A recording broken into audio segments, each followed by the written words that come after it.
Hey everyone, and welcome back to The Explainer. So today we're looking at something incredibly unique from the indie YouTube channel Thriller Teller. We're breaking down an animated short called True Campfire Horror Stories Animated. And look, at first glance, it starts out exactly how you'd expect a scary internet story to begin. But then it hits us with this sudden, genuinely fascinating meta-narrative shift at the very end. Let's jump right in. Okay, to really understand how this story operates, we actually need to skip ahead and look at where our main character, Eva, ends up. Just listen to this. I wish we never planned this camping trip. I wish I never forced the guys to come here. This is all my fault. That right there is the desperate, terrified realization from Eva at the absolute climax of our story. By establishing this incredibly grim destination first, we can really appreciate the architecture of the narrative. How exactly did a fun weekend getaway turn into such profound, gut-wrenching regret? Well, let's trace her steps. All right, Section 1, a Florida camping trip at a perfect setup. So let's set the scene, and while we do, keep an eye out for that classic horror trope we all know and love, a protagonist's hubris. The creator introduces us to Eva and her two best friends, Max and Simon. They've been eagerly awaiting this long weekend trip, and they're heading down to the Apalachicola National Forest in Florida. Now, the animation makes a huge point to emphasize Eva's mood here. She is literally bouncing off the walls with excitement, mostly because this is actually her very first time going camping with the boys.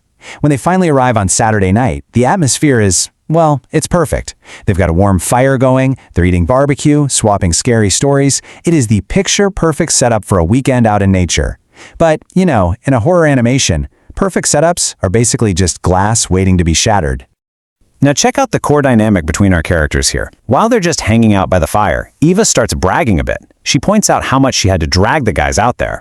And when they say they thought she'd be the scared one, she pushes right back. She claims, point blank, "I'm braver than both of you." Well, this boast instantly prompts a challenge from Max and Simon. They basically say, okay, let's see who's really braver based on who can spend a night in the forest without running away.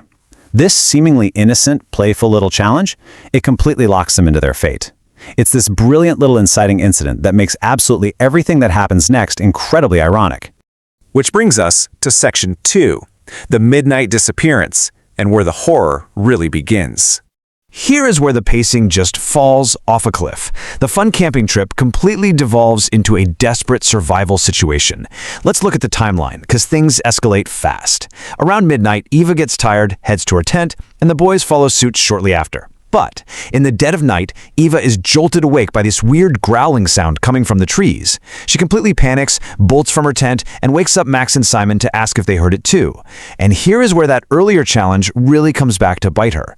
Simon says he didn't hear a thing, and Max actually starts teasing her about supposedly being the brave one.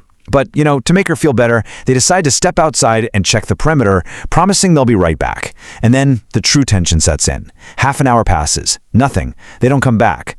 Eva tries calling them, but the signal is so weak the calls simply won't go through.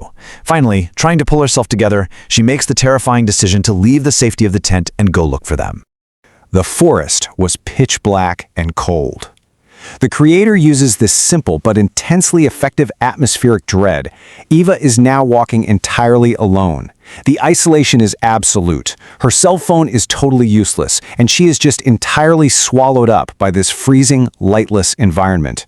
And that brings us right to her breaking point. She's wandering through the pitch-black woods, just calling out into the void. Guys, come out. Seriously, it's not even funny anymore. Please. Oh my God.